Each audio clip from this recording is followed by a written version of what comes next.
Hey, it's LaDonna. Welcome back to Double L Cattle Farming and Hatchery. So we tried something new. We put our crate feeder out where the ones that we were feeding out, so we wouldn't have to haul as many buckets around and make our job easier, right? Well, within 3 weeks' time, we have 4 animals in there. 2 tons of corn just magically disappears. So y'all stick around to see what we have to do for that. And I threw in a couple of chores that we're doing right now, also getting ready for winter. So y'all stick around.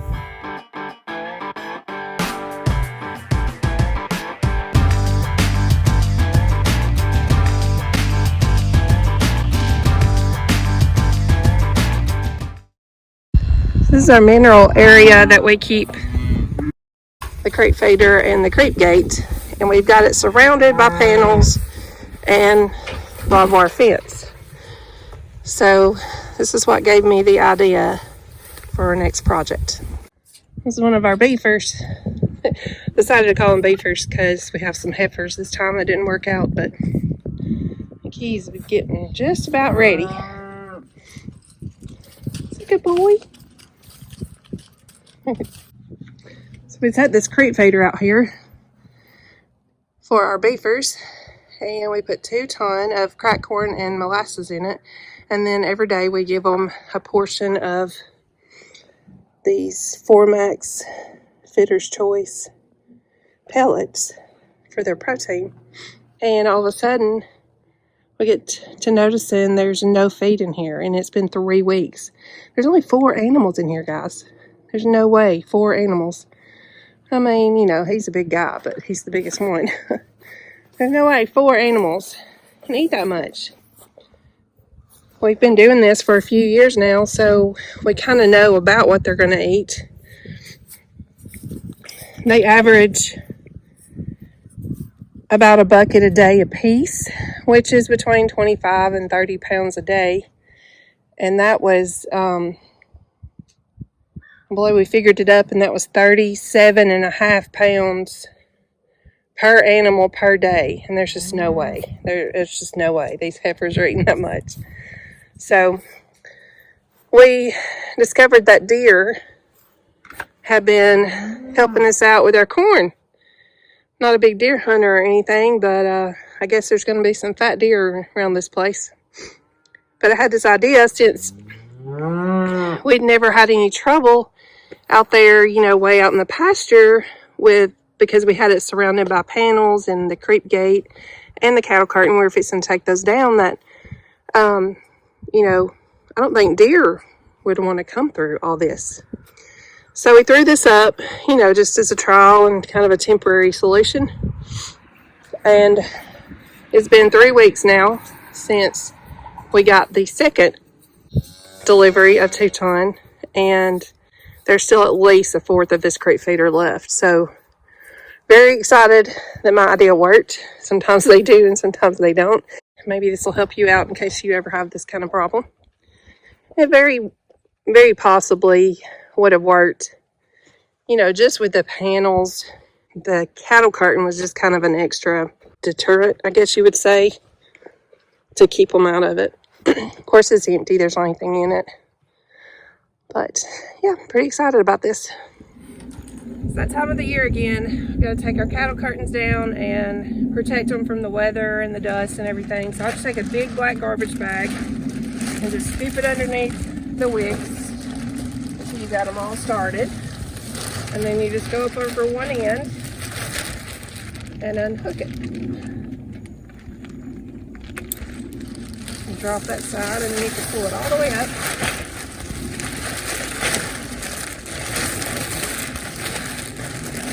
Holds of it and unhooks the other side. Pretty easy, right? You see what I was doing? Alright. And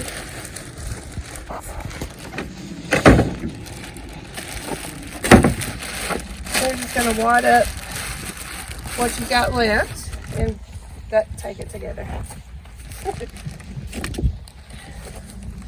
Are y'all mad because we didn't feed y'all? Are y'all mad? Dude, we're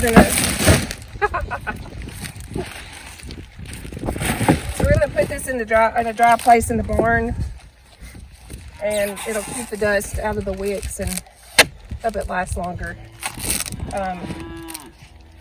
We recommend that you, once you start to put them back out for the spring, you pressure wash the wicks before you get started. And we've decided that every 2 to 3 years we're going to swap the wicks out and get new ones. I'll just stack these in here in the barn where they'll stay dry up off the ground, and they'll be good to go next spring. Another thing we've done to get ready for winter is we've sown some ryegrass seed.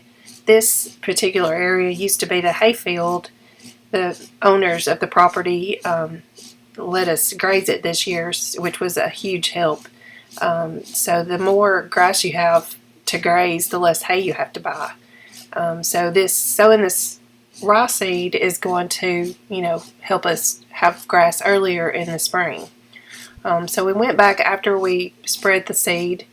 We used some Winter Hawk annual ryegrass. We went back and bush hogged over it because we told them we would, and this really did help it come up. We didn't have very good success with this last year. We didn't have a good stand of it, but we tried just a smaller area this time to kind of see how it was going to work. This is a spot where we spilt some seed at the beginning. As you can tell, it's a big spot that has very thick ryegrass, but it has come up really well. We hit it just right where we got a little rain after we spread the seed, and I think driving the tractor and the bush hog over it as well helped pack it down a little bit. But you can definitely see a line right here where we had a cross fence here. I took it down so it'd be easier to bush hog, but you can definitely see it's green on one side and brown on the other. But very excited about this year's ryegrass. Another thing we always do is clean out our tanks. So it's the end of the season. We put some good soapy water in the tank. We're just going to hook it up and spray it out. Everything cleaned up, emptied, and put up for the winter.